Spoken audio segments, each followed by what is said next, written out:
Voilà, alors bonsoir chers amis, merci d'être avec nous pour cette nouvelle étude concernant le livre de Daniel.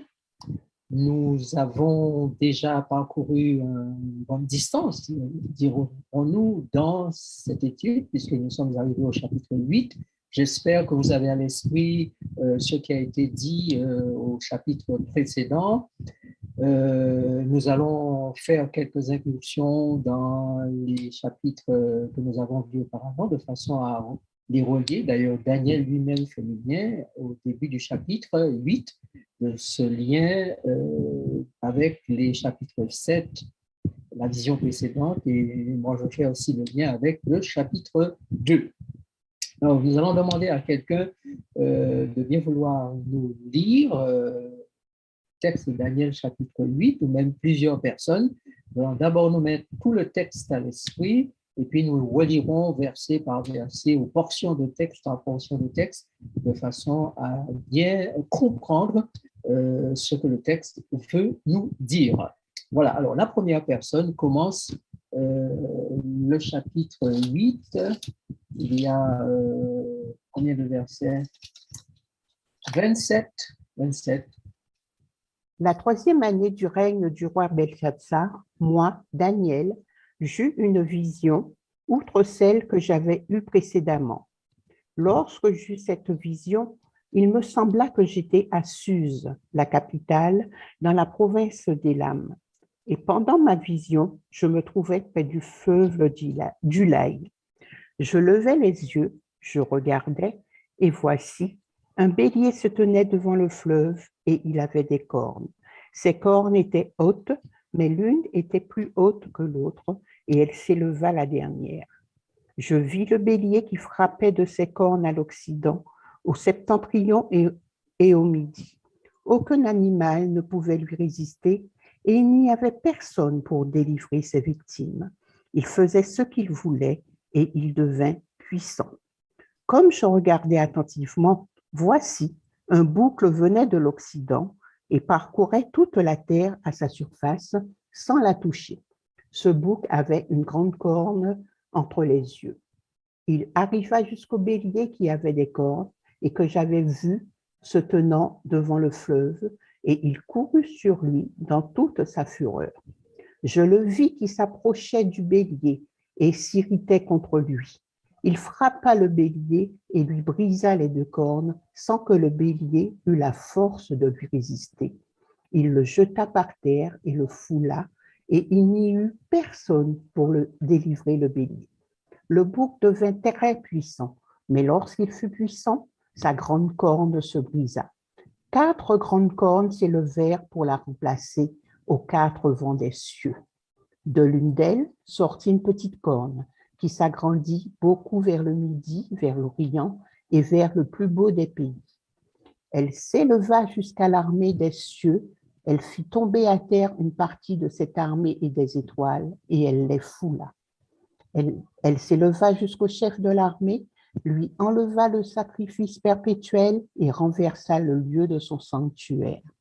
L'armée fut livrée avec le sacrifice perpétuel. À cause du péché, la corne jeta la vérité par terre et réussit dans ses entreprises. J'entendis parler un saint, et un autre saint dit à celui qui parlait: pendant combien de temps s'accomplira la vision sur le sacrifice perpétuel et sur le péché dévastateur? Jusqu'à quand le sanctuaire et l'armée seront-ils foulés? Il me dit, 2300 soirs et matins, puis le sanctuaire sera purifié. Tandis que moi, Daniel, j'avais cette vision et que je cherchais à comprendre, voici, quelqu'un qui avait l'apparence d'un homme se tenait devant moi. Et j'entendis la voix d'un homme au milieu de l'Ulaï. Il cria et dit: Gabriel, explique-lui la vision. Il vint alors près du lieu où j'étais, et à son approche, je fus effrayé et je tombai sur ma face. Il me dit: sois attentif, fils de l'homme, car la vision concerne un temps qui sera la fin. Comme il me parlait, je restais frappé d'étourdissement, la face contre terre. Il me toucha et me fit tenir debout à la place où je me trouvais. Puis il me dit, je vais t'apprendre ce qui arrivera au terme de la colère, car il y a un temps marqué pour la fin. Le bélier que tu as vu et qui avait des cornes, ce sont les rois des Mèdes et des Perses. Le bouc, c'est le roi de Javan. La grande corne entre ses yeux, c'est le premier roi. Les 4 cornes qui se sont élevées pour remplacer cette corne brisée, ce sont 4 royaumes qui s'élèveront de cette nation, mais qui n'auront pas autant de force. À la fin de leur domination, lorsque les pécheurs seront consumés, il s'élèvera un roi impudent et artificieux. Sa puissance s'accroîtra, mais non par sa force. Il fera d'incroyables ravages. Il réussira dans ses entreprises. Il détruira les puissants et le peuple des saints. À cause de sa prospérité et du succès de ses ruses, il aura de l'arrogance dans le cœur. Il fera périr beaucoup d'hommes qui vivaient paisiblement et il s'élèvera contre le chef des chefs, mais il sera brisé sans l'effort d'aucune main. Et la vision des soirs et des matins dont il s'agit est véritable. Pour toi, tiens secrète cette vision, car elle se rapporte à des temps éloignés. Moi, Daniel, je fus plusieurs jours languissant et malade. Puis je me levai et je m'occupais des affaires du roi. J'étais étonné de la vision et personne n'en eut connaissance. Merci beaucoup. Alors, Daniel, ici, dans cette vision, va nous faire entrer dans un épisode de guerre ou de conflit entre 2 bêtes. Je voudrais juste saluer ceux qui nous rejoignent pour la première fois, qui sont sur la première fois sur le plateau et qui vont suivre avec nous cette étude. J'espère que vous resterez en notre compagnie pour les autres études concernant le livre de Daniel et l'Apocalypse le mardi soir. Alors, nous sommes dans une guerre, dans un conflit, et les textes prophétiques nous laissent vraiment à comprendre que nous ne sommes pas en temps de paix, nous sommes en temps de guerre. Et en temps de guerre, on ne se comporte pas comme en temps de paix. Ici, dans ce texte de Daniel chapitre 8, 2 puissances humaines et politiques contrôlées par les esprits, et nous définirons plus tard quel type d'esprit, 2 puissances se battent. Nous allons voir que ces bêtes, qui sont des puissances politiques, sont dominées par des esprits, et nous verrons aussi quelle est l'issue de ce conflit entre ces 2 pouvoirs. Dans le texte de Daniel chapitre 8, verset 1er, vous avez noté que Daniel dit « Outre celle que j'avais eue auparavant ». Il parle de la vision qu'il a eue et il dit « Outre, en plus de la vision que j'avais eue auparavant, voici que j'ai maintenant une autre vision. Voilà la vision. » Et il nous la donne. Maintenant, quelle est cette vision que Daniel a eue auparavant? Alors, lisons maintenant le chapitre 7, versets 17 et 18 pour comprendre. Je peux lire? Vas-y. Ces 4 animaux, ce sont 4 rois qui s'élèveront de la terre. Mais les saints du Très-Haut recevront le royaume et ils posséderont le royaume éternellement, d'éternité en éternité. La vision précédente, c'était la vision de 4 animaux, et ces 4 animaux représentent 4 royaumes qui vont s'élever sur la terre, mais finalement, ce ne sont pas ces pouvoirs, ce ne sont pas ces puissances, ce ne sont pas ces empires, ce ne sont pas ces animaux qui vont posséder la terre pour l'éternité ou le royaume pour l'éternité. Eh bien, ce sont les saints du Très-Haut.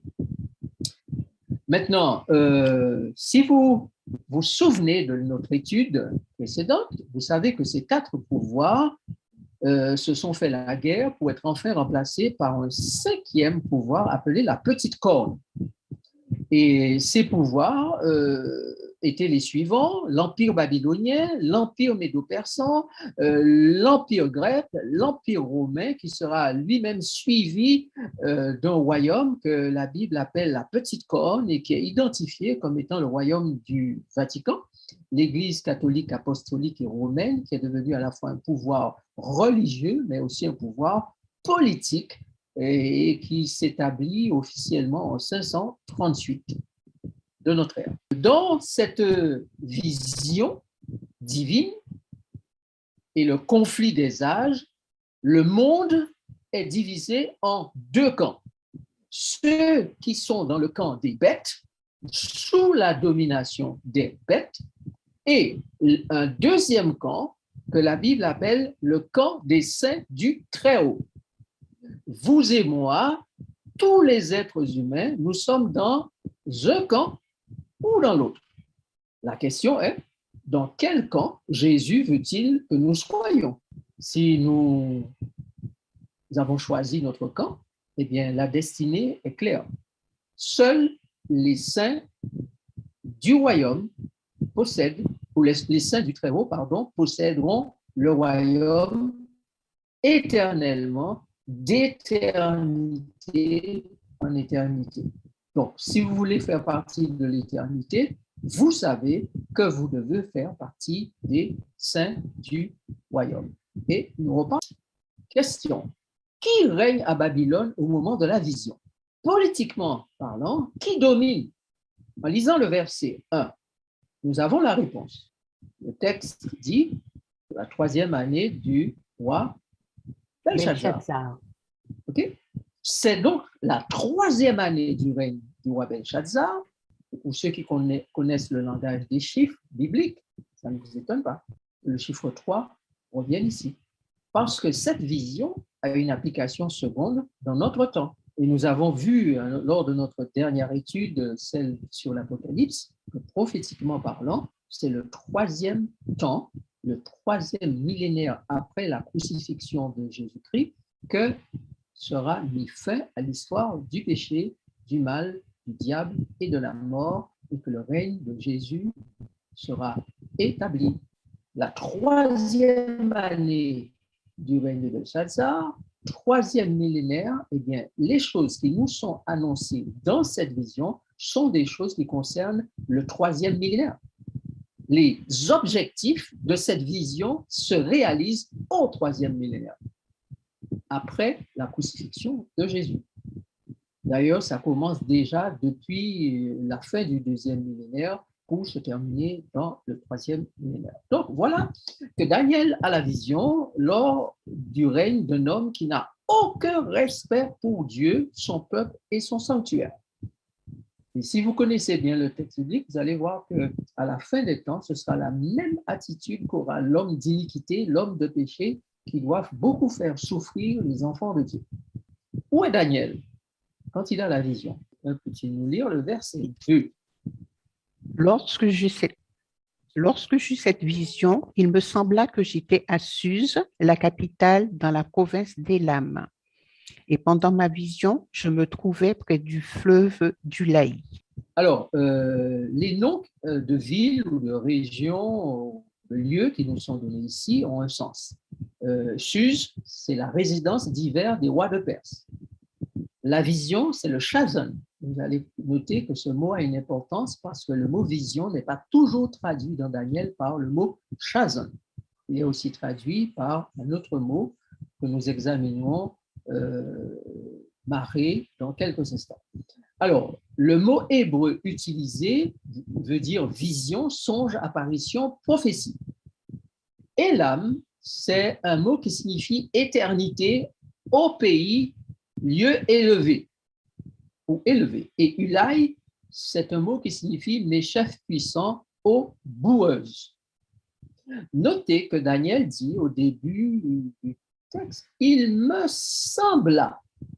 Il n'affirme pas qu'il était à Suse, mais la vision qu'il a eue, il lui semblait qu'il se retrouvait dans cet espace où les rois vont pour s'amuser, se divertir, se reposer. Enfin, c'est leur résidence d'hiver. Quand il fait froid, c'est là qu'ils vont.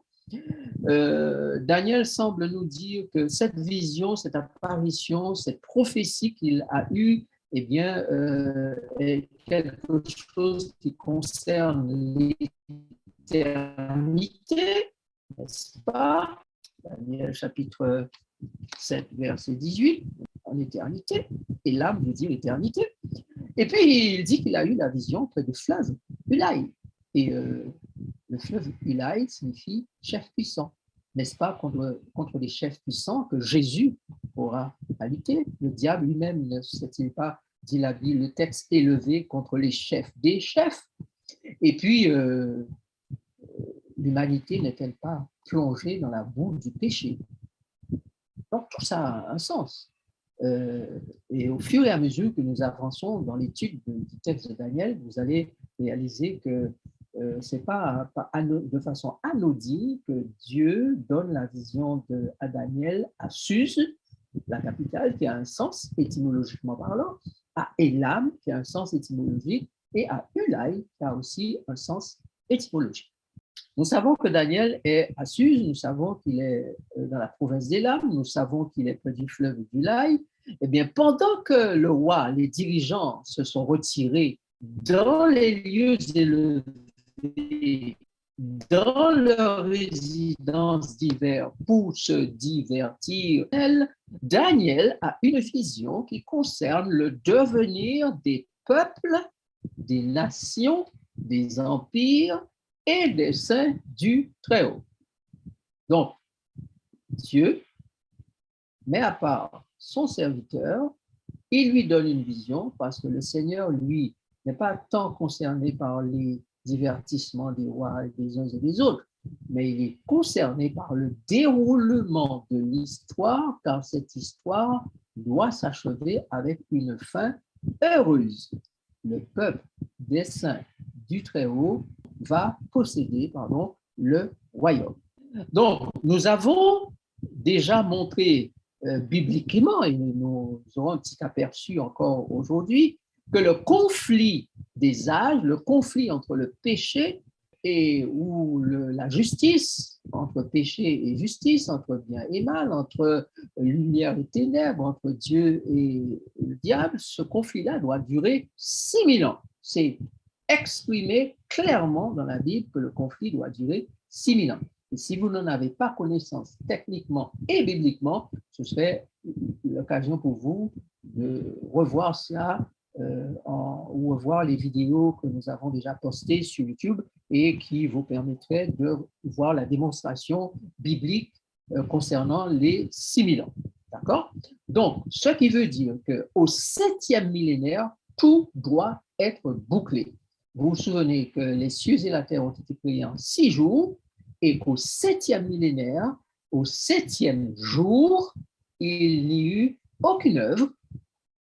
Le Seigneur s'est reposé de toute son œuvre qu'il avait faite et il a ainsi sanctifié et béni le 7e jour. De même, Dieu va achever l'œuvre de la rédemption pendant 6000 ans, et au 7e millénaire, il cessera son œuvre rédemptive pour nous donner le repos éternel.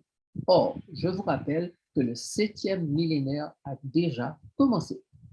Deux pouvoirs politiques, donc, sont en train de s'affronter. L'empire médo-perse et l'empire grec. Quelqu'un peut-il nous lire Daniel 8, versets 20 et 21. Le bélier que tu as vu et qui avait des cornes, ce sont des rois et des Mèdes et des Perses. Le bouc, c'est le roi de Java. La grande corne entre ses yeux, c'est le premier roi. Il n'y a pas à deviner, il n'y a pas à interpréter, l'écriture est claire. Le bélier représente le royaume ou l'empire des Mèdes et des Perses. Et le bouc, c'est le roi de Javan. Javan, c'est la Grèce, n'est-ce pas? Et cet animal a une grande corne entre les yeux, une corne, et cette corne représente le premier roi, c'est-à-dire Alexandre le Grand. Maintenant, dans la précédente vision, comment étaient représentés ces animaux? Lisons Daniel chapitre 5, verset 7, versets 5 et 6. Daniel 7, verset 5 et verset 6. Et voici, un deuxième animal était semblable à un ours et se tenait sur un côté. Il avait 3 côtes dans la gueule entre les dents et on lui disait, lève-toi, mange beaucoup de chair. Après cela, je regardai et voici un autre était semblable à un léopard et avait sur le dos 4 ailes comme un oiseau. Cet animal avait 4 têtes et la domination lui fut donnée. Alors, notre étude précédente nous a permis de réaliser que l'ours représente les Mèdes et les Perses, puisqu'il y a 3 côtes, donc ce sont les provinces qui ont été conquises par les armées de cet empire. Et puis, nous avons vu aussi que le deuxième animal, le léopard, représente la Grèce. Donc, dans Daniel chapitre 8, cette fois, ce n'est pas un ours, ce n'est pas un léopard, mais c'est un bélier et un bouc. Pourquoi Daniel ne voit-il pas à nouveau l'ours et le léopard? Pourquoi ce changement animalistique ou de symbole animalistique? Pourquoi? Nous comprenons, chers amis, et nous nous rappelons que la vision animalistique du chapitre 7 est la vision amplifiée et métallique du chapitre 2. Donc, Daniel 2, métal, or, argent, bronze et fer. Daniel chapitre 5, au lieu de métal, cette fois animal ou animaux, n'est-ce pas? Lion, ours, léopard et bête terrible. Cette vision du chapitre 7 est l'amplification de la vision du chapitre 2, c'est-à-dire il y a des détails dans le chapitre 7 qui nous sont donnés que nous n'avons pas dans le chapitre 2. La vision du chapitre 8 est une amplification du chapitre 2 et 7 parce que c'est la même vision mais avec des détails qui sont supprimés ou des parties qui sont supprimées et l'accent est mis sur d'autres parties des deux mêmes visions, 2 et 7, mais on va accentuer 2 empires, l'empire médo-perse et l'empire grec. Le but de la vision dans la statue en métal, quel est-il? Le but, c'est de montrer que les nations, les empires et les gouvernements vont se succéder jusqu'à l'établissement, il manque un S, du royaume éternel de Dieu. Au chapitre 2, nous avons lu simplement le fait que tous ces royaumes-là seront brisés et remplacés par un royaume qui lui-même subsistera éternellement. Dans le chapitre 7, nous avons vu que ces royaumes vont aussi disparaître pour laisser la place au royaume des saints du Très-Haut. Au chapitre 7, il s'agit de montrer que les nations du monde vont finir par être dominées par une petite nation dirigée par l'homme de péché et d'iniquité selon les écrits de l'apôtre Paul. Mais ce dernier sera jugé, détruit, et le Fils de l'homme, Jésus, prendra le règne éternellement, selon Daniel chapitre 7, versets 9 à 14. Vous aurez l'occasion de relire ce texte chez vous tranquillement. Suivant. Le but de la 8e vision, ou de la vision du chapitre 8 de Daniel, c'est de montrer le vrai visage de l'homme d'iniquité, montrer que malgré les guerres et les intrigues humaines, le plan divin de mettre fin au règne du mal continuera à se dérouler. Rien n'empêchera le plan divin de se dérouler. Il est prévu 6000 ans de déroulement de ce plan, puis c'est le repos, puis c'est la délivrance, puis on passe à l'éternité.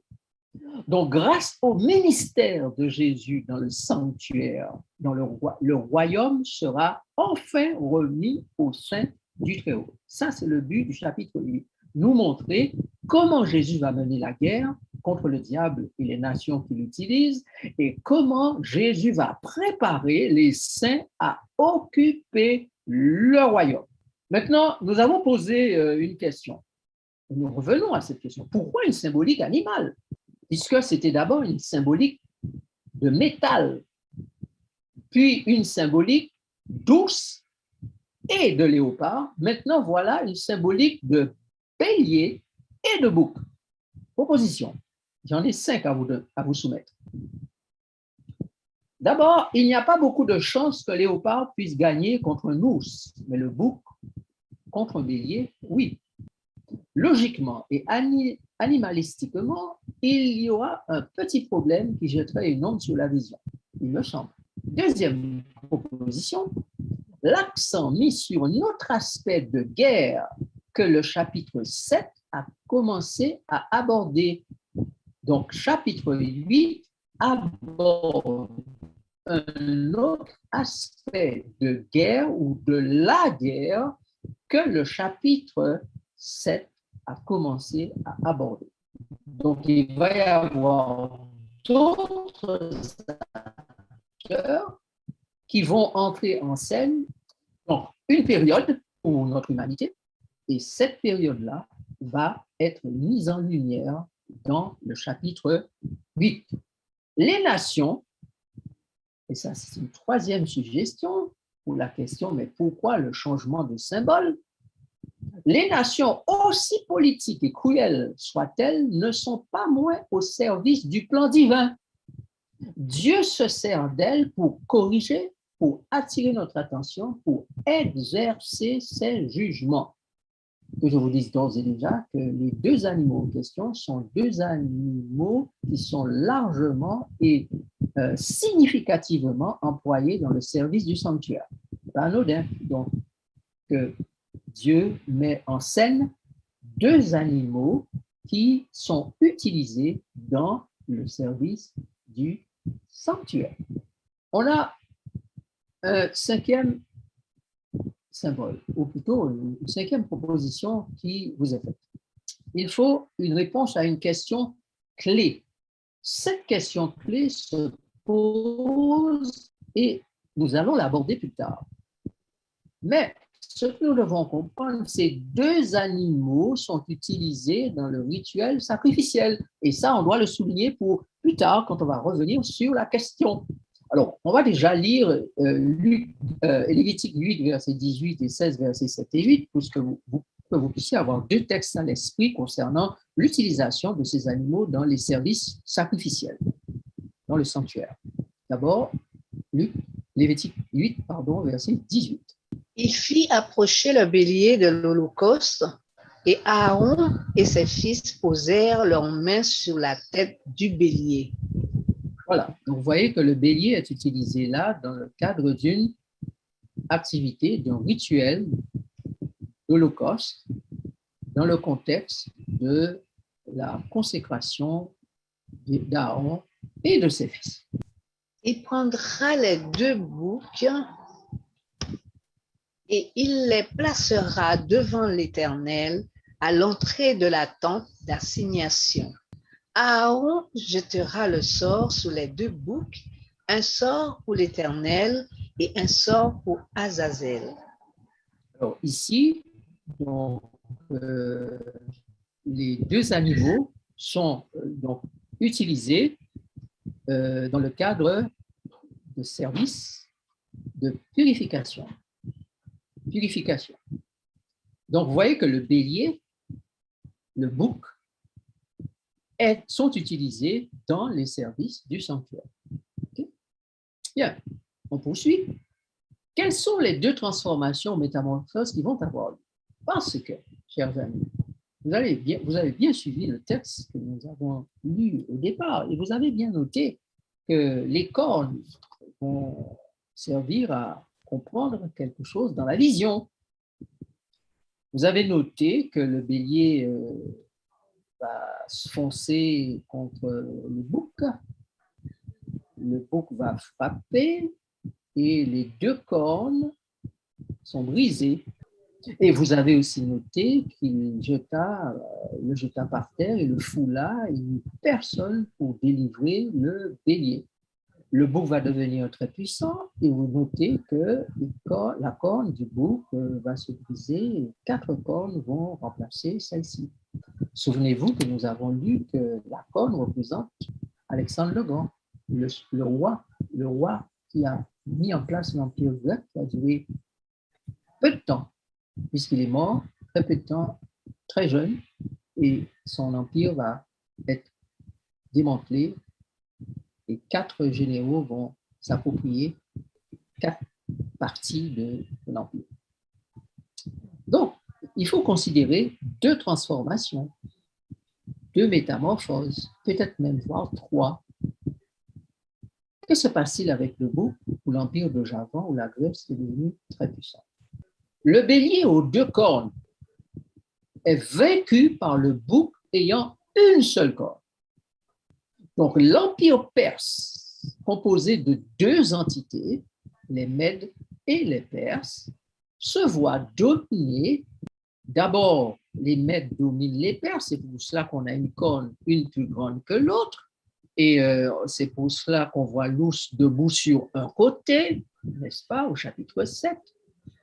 Et le texte dit, elle s'éleva la dernière. Donc, l'empire perse va se composer de façon suivante, c'est que l'empire Mède, les Mèdes vont dominer les Perses, et eux-mêmes, Mèdes et Perses, vont être finalement dominés par les Grecs. Donc, l'empire grec, qui écrase les 2 puissances, Mèdes et Perses, va elle-même finalement se fracasser en 4. 4 pouvoirs naissants des monarchies hellénistiques qui vont se partager l'empire sous la direction de 4 généraux d'Alexandre le Grand. Il s'agit du général Ptolémée qui va s'approprier l'Égypte, la dynastie et qui descend de la dynastie des Lagides, Lysimaque, la Macédoine, Séleucos, la Syrie et la Babylonie, et Cassandre, l'Asie. L'empire grec est éclaté. Cet éclatement va prendre du temps parce qu'il y aura, avant que cela devienne une réalité, beaucoup d'intrigues humaines avec lesquelles Dieu compose. Maintenant, puisque nous parlons de métamorphose et puisque nous parlons de transformation, comprenons qu'une corne se métamorphose en 4 et 4 cornes se métamorphosent en une. Un pouvoir puissant se divise en 4 et 4 pouvoirs vont finalement devenir un pouvoir. Et c'est là qu'entre en jeu la petite corne qui va prendre en main les choses, qui va dominer sur les nations et qui va devenir un pouvoir dominateur. Regardez ce que dit le verset 9. Daniel 8, verset 9. De l'une d'elles sortit une petite corne qui s'agrandit beaucoup vers le midi, vers l'Orient et vers le plus beau des pays. D'où la métamorphose. Maintenant, quelle autre métamorphose va prendre place? Le conflit va prendre alors une autre dimension. La guerre va passer de 2 entités terrestres et politiques, c'est-à-dire bélier-bouc, empire grec, empire médo-perse, à la confrontation d'une entité terrestre, la petite corne, et d'une entité céleste, le chef de l'armée des cieux. La guerre physique va maintenant devenir une guerre spirituelle, une guerre religieuse, une guerre cosmique. Ça change de ton, ça change de dimension. Et vous comprenez pourquoi les symboles de la guerre ne sont plus n'importe quels animaux ou du métal, mais bélier et bouc qui jouent un rôle dans la sphère spirituelle et religieuse, notamment dans les services du sanctuaire terrestre à l'époque et aujourd'hui du sanctuaire céleste représenté par celui qui a été l'agneau de Dieu qui ôte le péché du monde. Donc, le chef de l'armée des cieux contre le chef de l'armée des hommes, le conflit est maintenant entre les fils de Dieu ou les saints de Dieu avec leur chef Jésus et les fils de l'homme avec leur chef Lucifer, l'ange déchu, Satan, le diable, le serpent ancien. je les appelle entre guillemets les saints du diable, puisqu'on a les saints du Très-Haut, les autres, permettez-moi de les appeler les saints du diable. Donc, c'est un conflit entre le très haut et le très bas tombé du ciel. La petite corne symbolisant un instrument que ce très bas tombé du ciel va utiliser politiquement et religieusement, et ce pouvoir, ce petit pouvoir, cette petite corne va œuvrer au nom du Christ, mais être en même temps l'ennemi du Christ. Et la prophétie identifie ce pouvoir comme étant l'Église romaine universelle, corrompue et diabolique, utilisée par l'ennemi juré du Christ. Ça, nous l'avons déjà étudié au chapitre 7, puisque nous avons vu que le pouvoir politique romain a été remplacé par le pouvoir politico-religieux que constitue et constituait à l'époque le pouvoir romain catholique. Donc l'histoire ne dément pas cela, que l'Église catholique, l'Église apostolique catholique et romaine est devenue une entité politique qui s'appelle le Vatican. Nous n'avons rien contre les catholiques en tant qu'individus. Les chrétiens peuvent être fervents et merveilleux et que Dieu sauvera selon sa volonté, selon son choix, sa décision, comme il sauve chacun de nous en fonction de sa volonté et de ses choix. D'accord ?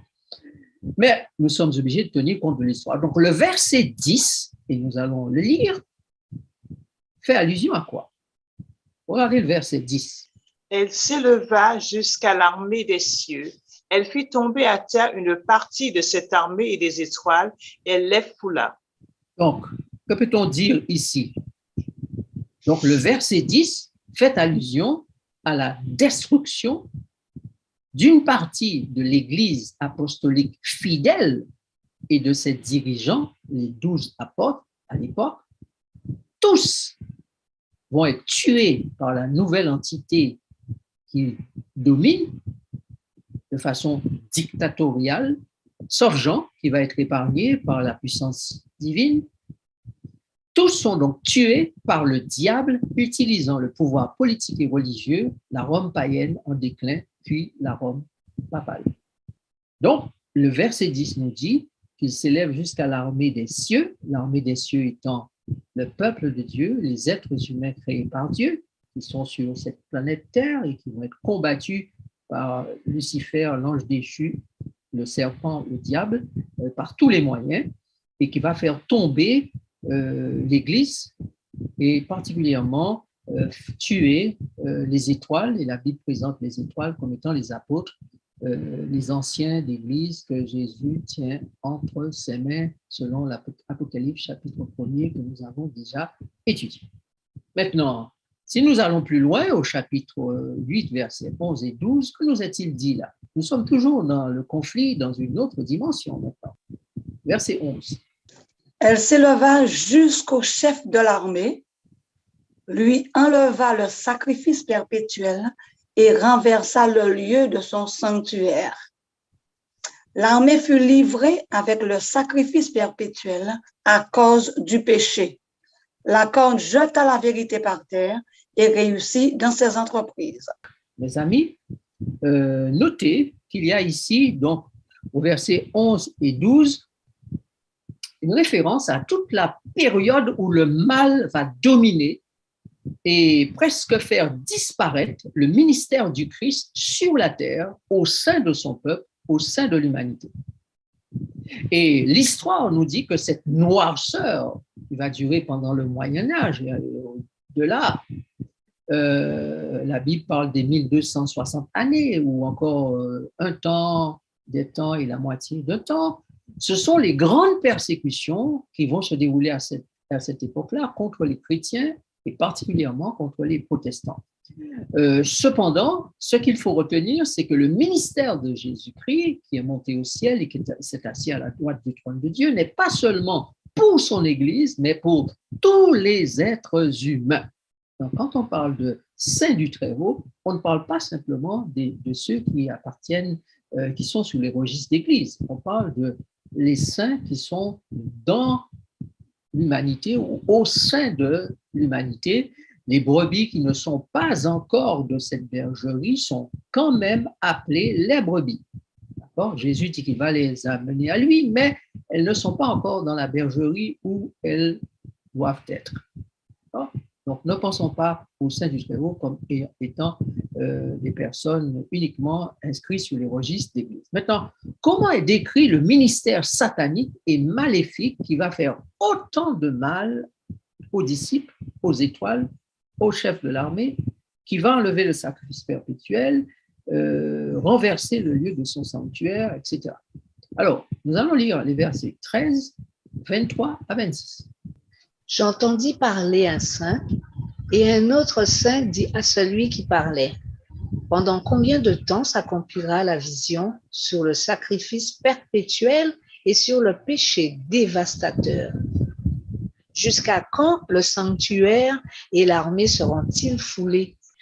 À la fin de leur domination, lorsque les pécheurs seront consumés, il s'élèvera un roi imprudent et artificieux. Sa puissance s'accroîtra, mais non par sa propre force. Il fera d'incroyables ravages. Il réussira dans ses entreprises. Il détruira les puissants et le peuple des saints. À cause de sa prospérité et du succès de ses ruses, il aura de l'arrogance dans le cœur. Il fera périr beaucoup d'hommes qui vivaient paisiblement et il s'élèvera contre le chef des chefs, mais il sera brisé sans l'effort d'aucune main. Et la vision des soirs et des matins dont il s'agit est véritable. Pour toi, tiens secrète cette vision, car elle se rapporte à des temps éloignés. Ok, merci. Donc, au verset 13, ce perpétuel est associé au règne du péché. Quand vous avez au chapitre 8, verset 13, il est dit jusqu'à quand s'accomplira la vision sur le sacrifice perpétuel et sur le péché dévastateur. Alors, il y a deux approches pour le sacrifice perpétuel. Il y a l'approche du sacrifice qui se déroulait matin et soir dans le sanctuaire terrestre, qu'on appelait le perpétuel, mais il y a aussi un autre perpétuel, c'est le perpétuel du péché, c'est le perpétuel du mal, c'est le perpétuel perpétré par le diable lui-même. L'armée fut livrée au verset 12 avec le sacrifice perpétuel à cause du péché. La corne jeta la vérité par terre et réussit dans ses entreprises. Il y a quelque chose qui se perpétue, c'est le mal. Et Dieu a l'intention de faire disparaître ce perpétuel. Dieu veut faire disparaître cet état de fait, le mal, le péché qui domine sur l'humanité.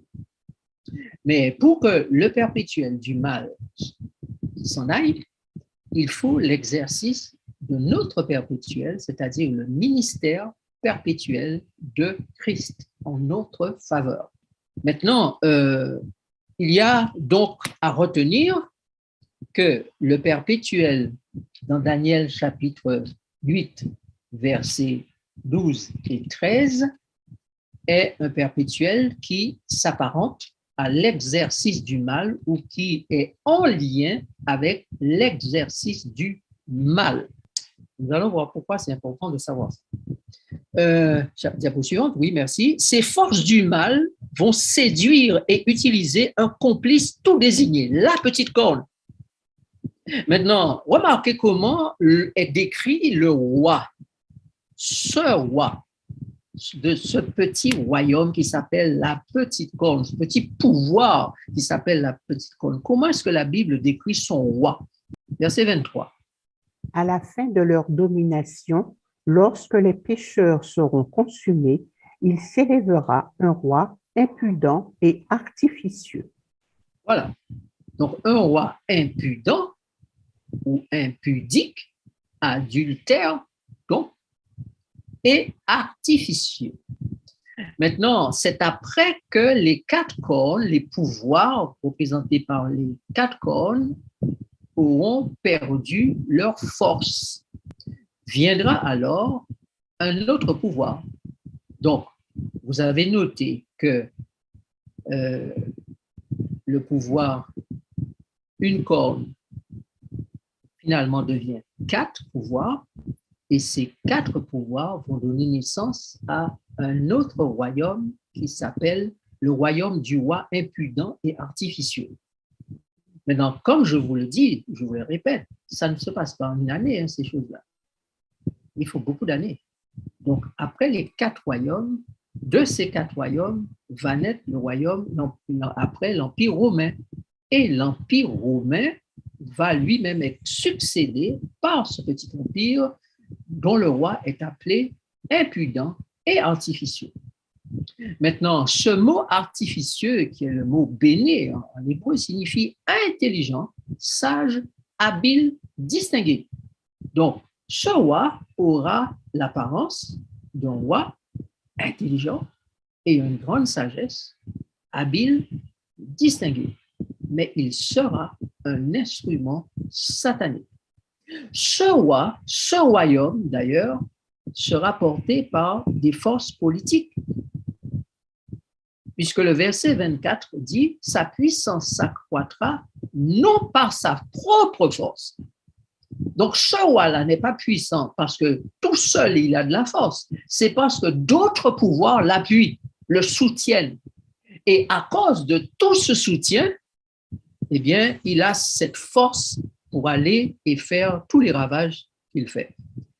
Mais notez, chers amis, que le texte dit cette royauté est celle qui va survenir quand les bûchers s'éteindront, probablement faute de personnes à brûler, car elles se seront en grande majorité réfugiées dans un autre territoire qu'est la Nouvelle-Angleterre, aujourd'hui États-Unis d'Amérique. Donc, ce pouvoir qui persécutait les saints du Très-Haut, qui mettait à mort les saints du Très-Haut, va finalement s'arrêter de persécuter parce que la grande majorité des personnes qu'elle persécutait vont quitter le territoire européen pour aller dans un territoire vierge qui est devenu aujourd'hui les États-Unis d'Amérique, mais qui à l'époque s'appelait la Nouvelle-Angleterre. Donc, la petite corne est identifiée. Et nous l'avons largement identifiée au chapitre 7, que nous avons étudié. Maintenant, remarquez quelles seront ces œuvres nauséabondes. Regardez au verset 26, 23, 26, on a déjà lu ce texte, mais si vous portez plus ample attention au verset 24 et 25, vous allez voir quelles sont les œuvres nauséabondes de cette puissance. La puissance va s'accroître, dit le texte, mais comment va-t-elle agir? Sa puissance s'accroîtra, mais non par sa propre force. Il fera d'incroyables ravages, il réussira dans ses entreprises, il détruira les puissants et le peuple des saints. À cause de sa prospérité et du succès de ses ruses, il aura de l'arrogance dans le cœur. Il fera périr beaucoup d'hommes qui vivaient paisiblement et il s'élèvera contre le chef des chefs, mais il sera brisé sans l'effort d'aucune main. Cette petite corne, cette puissance, va donc faire des ravages, va détruire les nations, les puissants, le peuple des saints du Très-Haut. Il va donc utiliser la ruse, il est arrogant, il fera tuer beaucoup d'hommes, beaucoup d'hommes. Il s'opposera au chef des chefs, le souverain des chefs, le souverain sacrificateur, n'est-ce pas? S'opposera au chef des chefs et il va faire en sorte que beaucoup de gens soient tués. Donc, sachez que l'une des activités de la petite corne, c'est de tuer. Et vous savez que Jésus dit que le diable est menteur et meurtrier. Je ne vous cacherai rien, et ne vous apprendrez peut-être rien si je vous dis que nous sommes entrés dans une période de tuerie. À cause de sa prospérité, dit le texte, de ses ruses, il aura de l'arrogance, il va faire périr beaucoup d'hommes, beaucoup de morts, des gens qui vivaient tranquillement et qu'il va attaquer par les moyens que vous connaissez et qui vont mourir sans avoir demandé quoi que ce soit à qui que ce soit. Mais contre qui en a-t-il? Contre le chef des chefs. Souvenez-vous que Apocalypse 12 dit « Le diable est descendu vers vous, animé d'une grande colère. » Le diable menteur, donc il va mentir.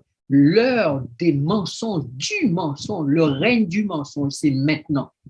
On n'a jamais autant menti à la population. Politiquement, médiatiquement, jamais on n'a autant menti aux gens. Le diable, menteur et meurtrier. Jamais on n'aura vu période où tant de personnes vont mourir. La fin du conflit. C'est alors que l'on doit enfin se poser la question et poser avec les saints du Très-Haut la question pertinente. Regardez, relisons le verset 13. J'entendis parler un saint, et un autre saint dit à celui qui parlait, « Pendant combien de temps s'accomplira la vision sur le sacrifice perpétuel et sur le péché dévastateur? Jusqu'à quand le sanctuaire et l'armée seront-ils foulés? » Voilà la question pertinente, très pertinente. Mais ces ravages, ces meurtres, ces tueries en masse, cette destruction économique, sociale, politique, tout cela va durer jusqu'à quand? Jusqu'à quand? Le verset 14 répond à la question. Et il me dit, 2300 soirs et matins, puis le sanctuaire sera purifié. Oui, le sanctuaire, le peuple de Dieu, il sera purifié. Tous ceux qui doivent hériter de la terre, les sacrificateurs, seront lavés, purifiés. Il dit, purifiera les fils de Lévi. Il veut faire des hommes sauvés en royaume de sacrificateurs, dit le texte. Jean chapitre 1er, Jean chapitre 5, verset 10. Dieu veut faire de tous les hommes de la terre un royaume de sacrificateurs qui vont régner avec lui pendant 1000 ans. C'est ce que dit Apocalypse chapitre 1. Mais avant, il doit les purifier. Cette purification a lieu à la fin des 2300 soirs et matins.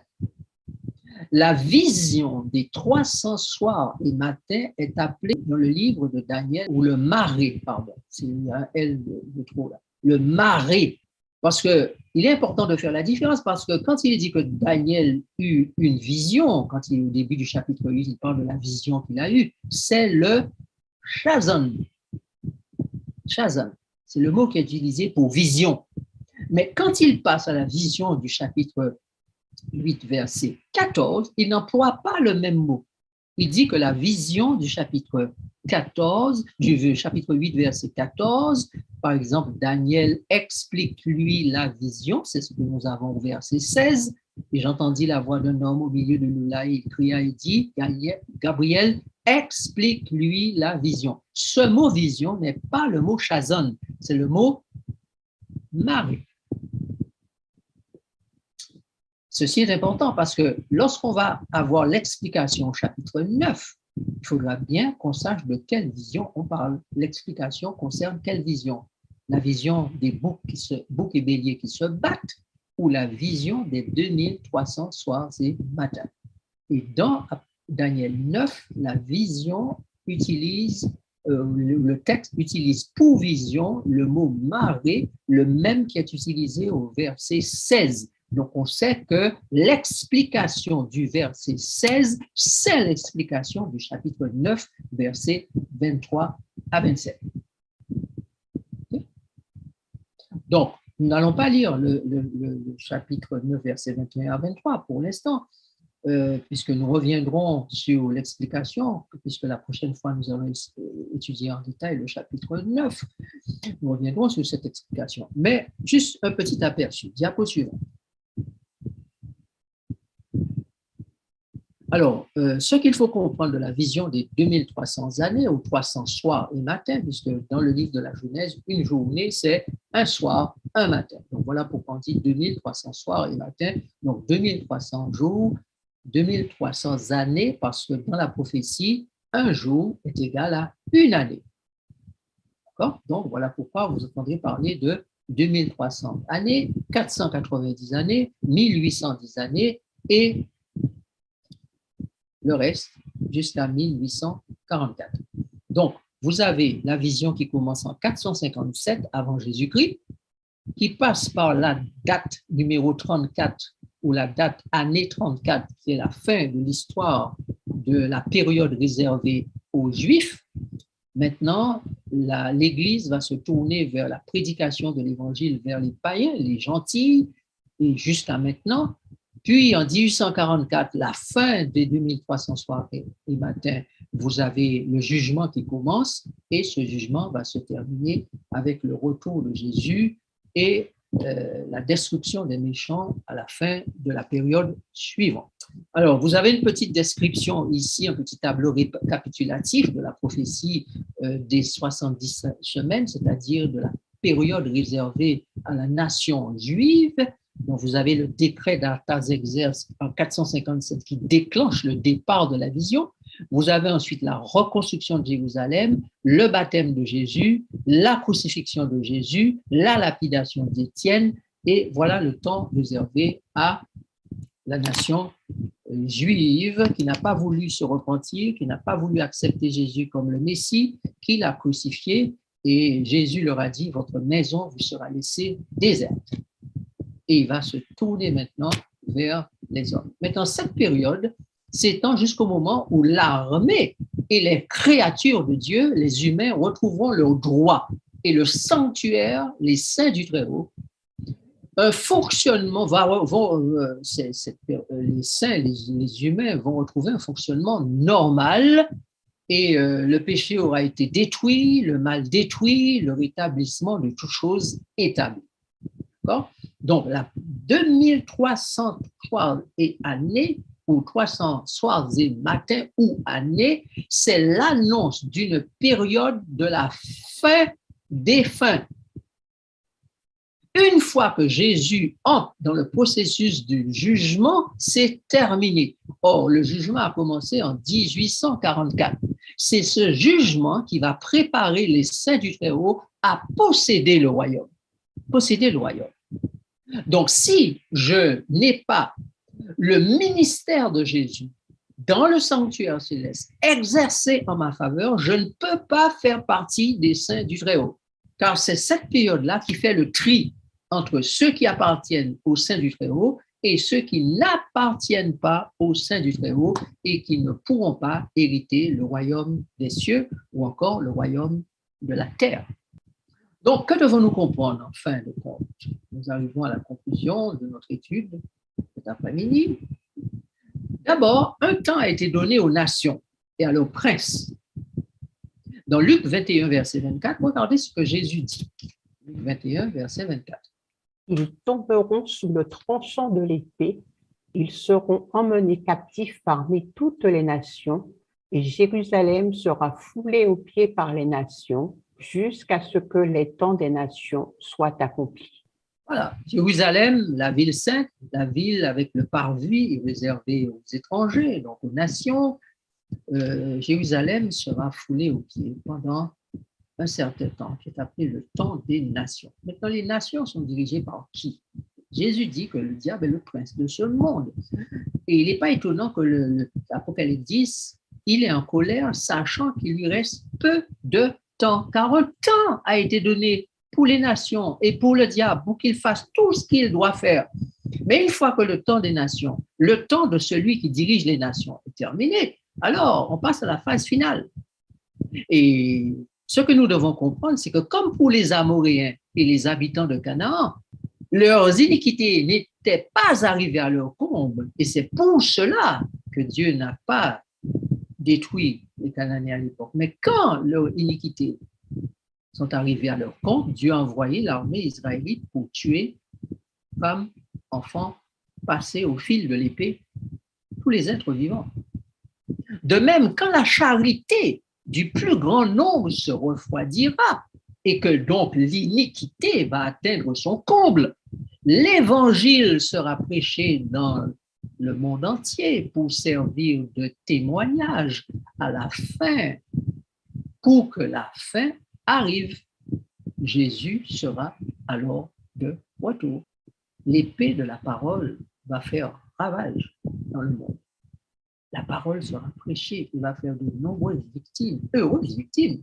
Quand la parole fait une victime, il vaut mieux que ce soit une heureuse victime, parce que Jésus dit, si la pierre tombe sur vous, malheur à vous. Si c'est vous qui tombez sur elle, heureux êtes-vous. D'accord? Donc, cette épée est à double tranchant.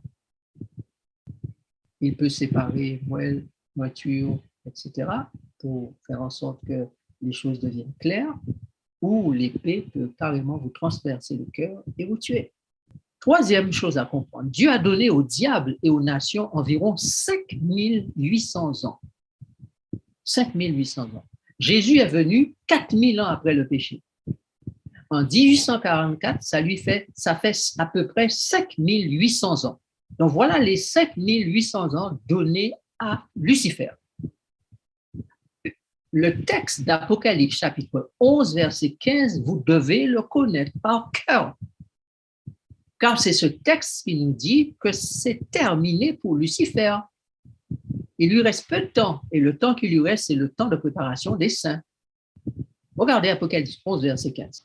Le 7e ange sonna de la trompette, et il y eut dans le ciel de fortes voix qui disaient: le royaume du monde est remis à notre Seigneur et à son Christ, et il régnera au siècle des siècles. Le royaume du monde est remis à notre Seigneur et à son Christ. La 7e trompette a sonné en 1844, à l'époque où s'ouvre le lieu très saint. Et Daniel 7, 13 et 14 corroborent cette idée de la prise du règne. Ou quand Daniel dit, je regardais pendant mes visions nocturnes et voici sous les nuées des cieux arriva quelqu'un de semblable à un fils de l'homme. Jésus est appelé le fils de l'homme. Et il s'avança vers l'ancien des jours, on le fit approcher de lui. Pourquoi? Verset 14, on lui donne la domination, la gloire et le règne. Et tous les peuples, les nations et les hommes de toute langue le servirent. Sa domination est une domination éternelle qui ne passera point et son règne ne sera jamais détruit. Si vous regardez plus haut dans Daniel chapitre 7 au verset 9 et 10, vous allez voir que c'est le jugement qui a commencé. Car les juges s'assirent et les livres furent ouverts. Donc 1844, la fin des 2300 soirées latines, c'est le commencement du règne de Jésus-Christ. Et le règne de Jésus actuel, c'est pour donner le royaume au sein du Très-Haut. Donc, nous devons tout faire pour être comptés parmi les saints du Très-Haut en cette période de probation. C'est une période de sursis.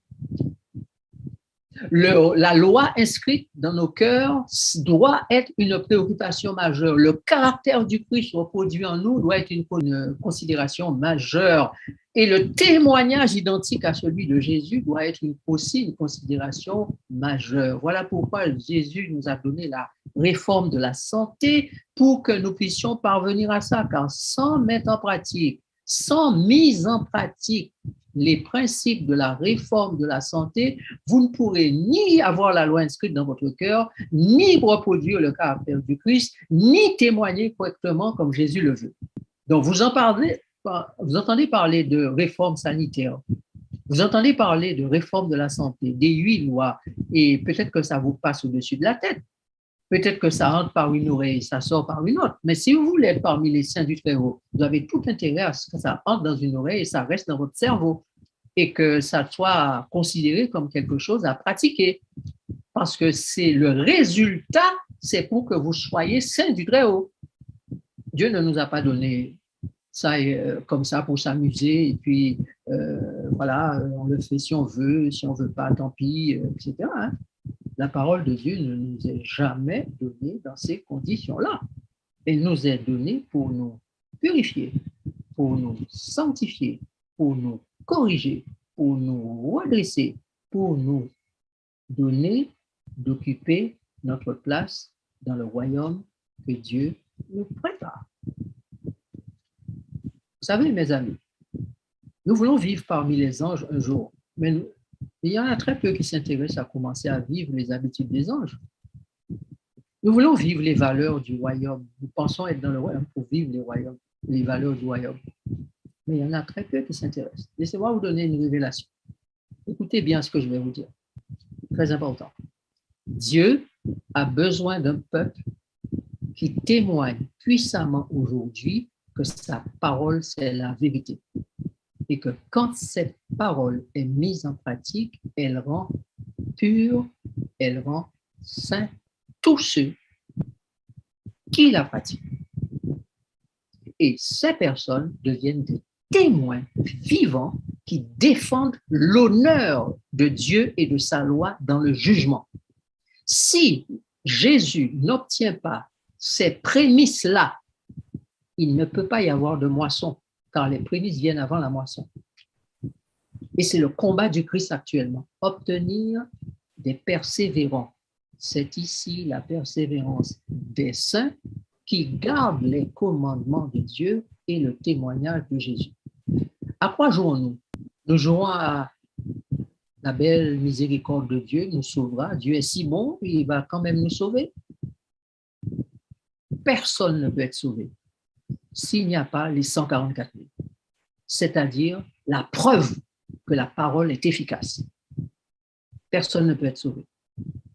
Il ne peut pas y avoir de moisson dans les greniers du ciel s'il n'y a pas d'abord les premiers fruits, les prémices.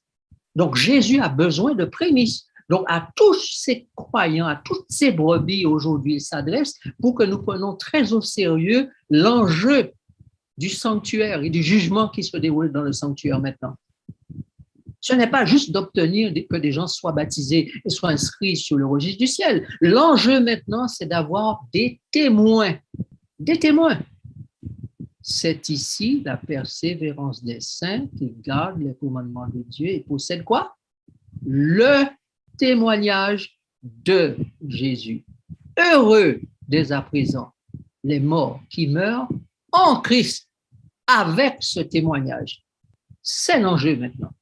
Et nous devons le comprendre. Et tous nous devons nous y mettre pour que Jésus gagne le combat, pour que la mariée soit habillée, pour que Jésus se marie, pour que l'union de l'humanité et de la divinité soit enfin scellée.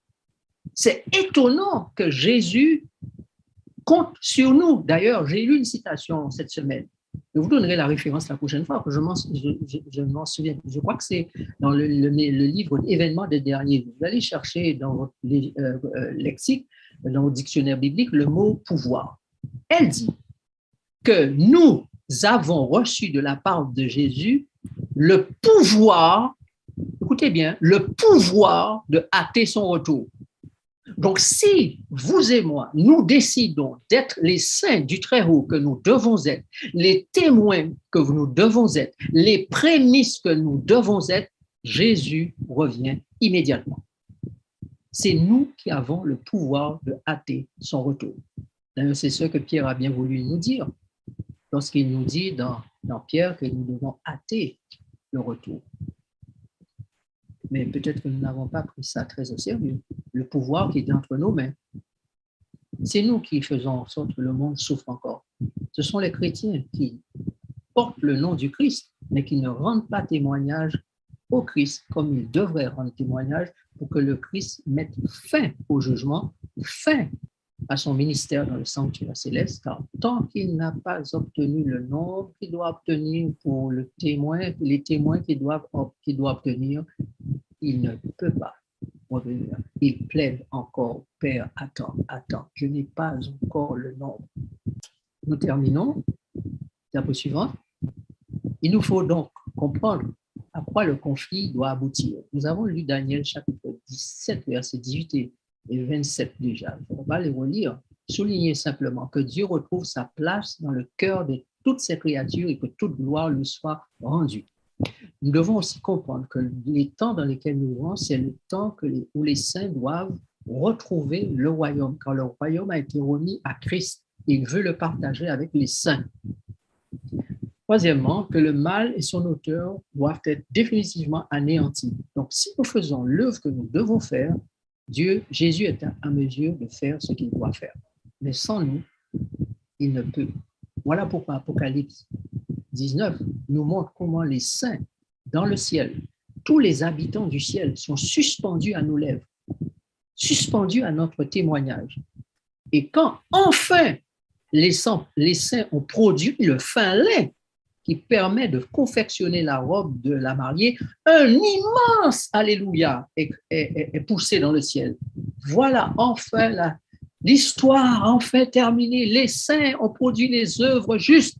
Enfin, les saints reflètent le caractère de Jésus. Enfin, la loi de Dieu est écrite dans leur cœur. Enfin, ils ont intégré les valeurs du royaume. Enfin, le conflit peut se terminer. Ça repose sur ta tête et sur la mienne, sur notre tête. Maintenant, il n'y a pas de nombre précis de personnes à sauver. Jésus veut sauver le plus grand nombre. Mais il y a un nombre de prémices à avoir pour faire la moisson des sauvés. C'est ce qu'il faut comprendre. Sans premiers fruits, il n'y a pas. Les premiers fruits ne sont pas innombrables. Ils disent simplement que la moisson est là, il va y avoir d'autres fruits qui vont arriver à maturité et la moisson sera bonne. Mais il faut les premiers fruits pour montrer que la moisson est possible. Donc, voilà, mes amis, ce que je voulais vous dire ce soir concernant Daniel chapitre 8. Et je ne vous ai pas tout dit. Il y a d'autres aspects qui méritent d'être abordés, mais on a abordé les grandes lignes. Prions. Notre Dieu, nous te remercions pour ce moment que nous avons passé en ta compagnie. Nous te remercions, ô Dieu, pour cette étude que nous avons eue et si certaines choses ne sont pas encore claires à notre esprit, puisse l'Esprit Saint nous les révéler parce que nous nous acharnerons à fouiller, à chercher, à comprendre et à connaître les vérités de ta parole. Que ta paix repose dans nos cœurs. Nous t'avons prié au nom de Jésus et pour sa gloire. Amen.